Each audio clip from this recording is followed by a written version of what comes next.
LSDM-ja opozitare dhe VMRO-DPMN-ja në pushtet vazhdojnë me akuzat e ndërsjellja për ujin e ndotur në Gostivar. Opozitarët akuzojnë se pas të gjitha paralajmërimeve, premtimeve dhe analizave që tregojnë përmirësim, qytetarët tashmë 5 javë ende nuk lejohen ta pinë ujin e çezmës. На почетокот на кризата во Гостивар криеја, лажеа и го минимизираа проблемот. Исто како што кријат и сега за другите загадувања. Се е по истиот принцип.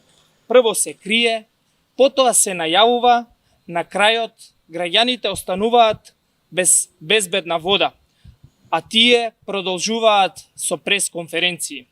Кога една власт постојано лаже за основните работи, вода, воздух, здравје, тогаш повеќе никој не верува на ниту една нивна изјава.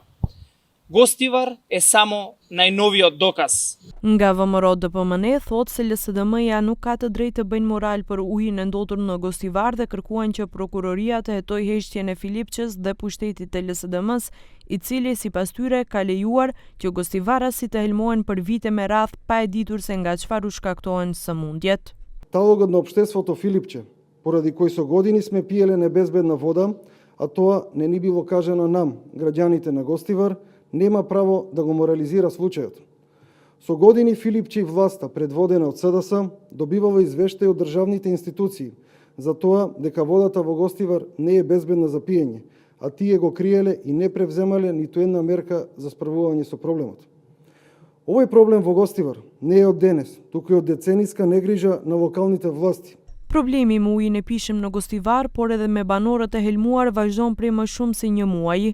Nga shtabi lokal i krizës, dje informuan se analizat e fundit laboratorike tregojnë përmirësim të dukshëm, gjë që jep shpresë se së shpejti uji nga ujësjellsi i qytetit do të jetë sërish i sigurt për përdorim. Megjithatë, deri në konfirmimin zyrtar nga autoritetet shëndetësore, mbetet në fuqi rekomandimi që uji nga ujësjellsi të mos përdoret për pije.